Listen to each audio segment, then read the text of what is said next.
ஒரு 100 கிராம் சின்ன வெங்காயம் எடுத்துக்கலாம். நம்ம இன்றைக்கி பண்ண போகிறது எறா தொக்கு எப்படி பண்ணலாங்கிறத வாங்க பார்க்கலாம். ஃபஸ்ட் அதுக்கு நம்ம 100 கிராம் ஆனியன், சின்ன வெங்காயம் எடுத்திங்க அப்படின்னா டேஸ்ட் ரொம்பவே நல்லாயிருக்கும். சின்ன வெங்காயம் இல்லை அப்படின்னா பெரிய வெங்காயம் ஒரு 100 கிராம், 2 மீடியம் சைஸ் வெங்காயம் எடுத்து இந்த மாதிரி பொடிசாக கட் பண்ணி வச்சுக்கோங்க. எறா தொக்கு பண்ணுறதுக்கு நம்ம ஸ்டவ் ஆன் பண்ணிக்கலாம்.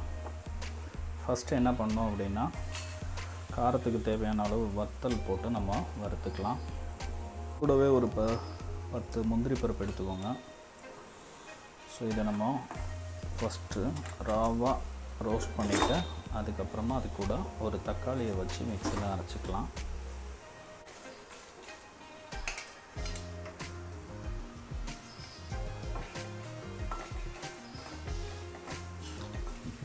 கலருக்காக நான் இது கூட 2 காஷ்மீரி சில்லி சேர்த்துருக்குறேன்.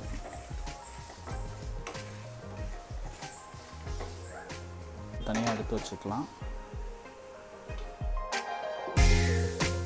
2 ஸ்பூன் ஆயில் சேர்த்துக்கலாம்.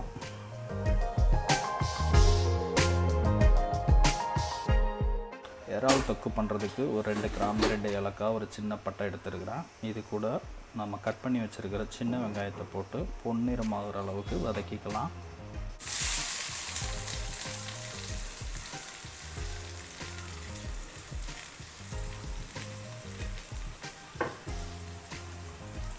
இது எல்லாத்தையும் சேர்த்து மொத்தமாக பேஸ்ட் மாதிரி அரைச்சி எடுத்துக்கலாம்.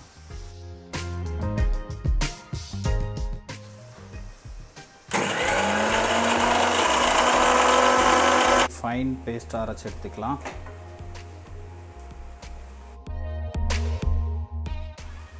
இது கூட கொஞ்சமாக கருவேப்பிலை ஆட் பண்ணிக்கலாம்.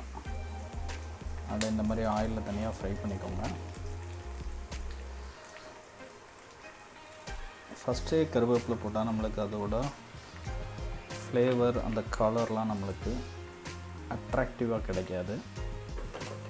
ஒரு ஸ்பூன் இஞ்சி பூண்டு பேஸ்ட் ஆட் பண்ணிக்கலாம்.